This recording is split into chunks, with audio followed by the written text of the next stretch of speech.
Good morning. My name's Michael, and today I want to talk to you about the power of persecution. A little story about my family. When I was a kid, my mom always had an expression, offer it up. And she would say that at times that I was either coming in complaining that I was being picked on as the last kid of eight, or I wasn't getting my way. And I always wondered, what does offer it up mean? So, a little history of where that comes from. Well, her father, he was a strong Protestant believer who was a writer. And one of the things he wrote about was the challenges he had with some of the beliefs of the Catholic faith. And so he meets this woman, falls madly in love with her. The challenge is she's a Catholic. And she basically puts to him and says, if you want to marry me, you have to become a Catholic. And he did. He laid down his life as he knew it and became a Catholic.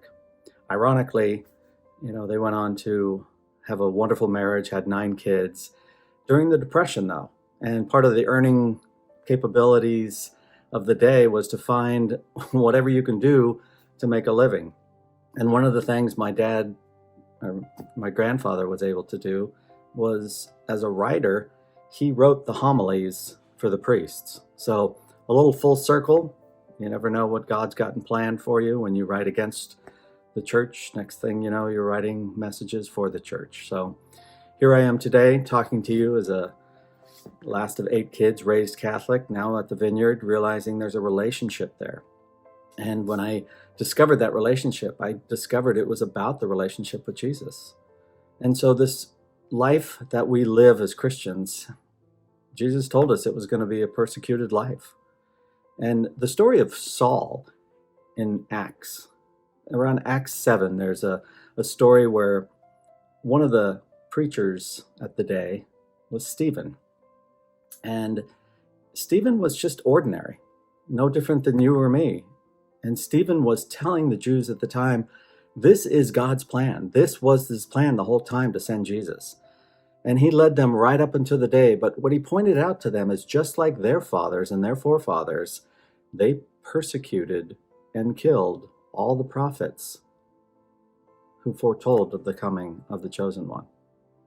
And the Jews of that day had just done the same by killing Jesus. And they were so enraged with the message that they took off their robes to stone Stephen, to get like a better swing, if you will. And they laid their robes down at the feet of Saul. And that basically says Saul was the man in charge. Saul was the one saying, like the crowd ringleader, get him, get him. Next chapter in Acts, though, a little different story. So Saul, who's now enraged and he's throwing men and women in prison because they are talking about Jesus and following Jesus and preaching about Jesus. Well, he's going to go solve that. So he takes a journey on the road to Damascus, that famous road where he has a decree in his hand that basically says anybody who even thinks about preaching Jesus, he's going to restrain.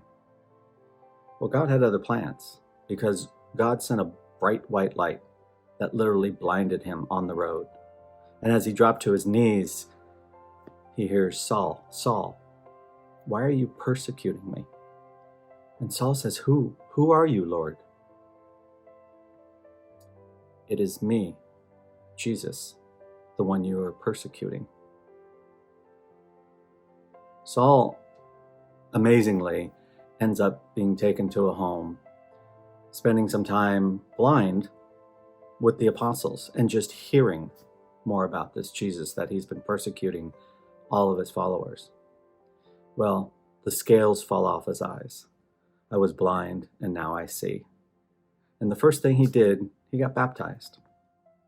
It's kind of like the first thing I did when I became a believer. I realized, wow, that's what we're supposed to do. Make that choice to be baptized. And the very first phrase he said when he went back to the synagogues to tell people, not as Saul the persecutor, but as Saul the new believer, he said to this crowd, he is the Son of God. And so today, I just ask you to think about what God has in store for your life. And if you could remember that phrase, offer it up. As times get tough, God may have completely different plans than the struggles you're facing for being persecuted for following him. I hope you have a blessed day.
All things work together for my good.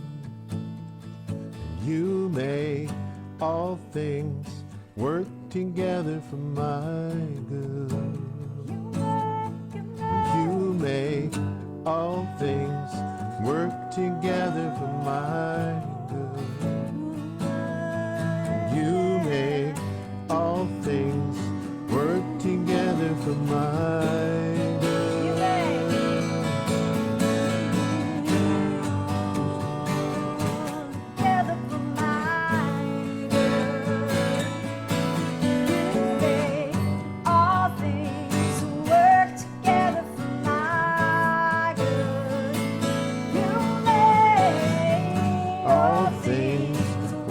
Together for my good.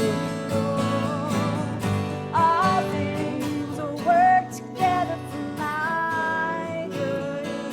You stay the same.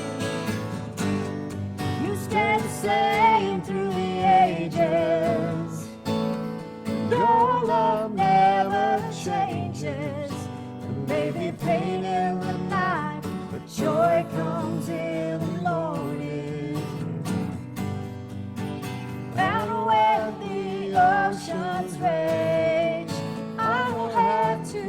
afraid, because I know that you love me. Your love never fails.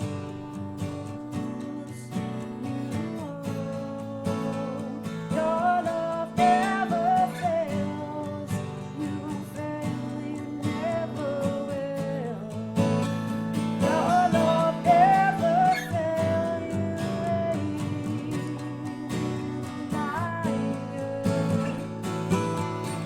You make all things work together for my good. You make all things work together for my good. You make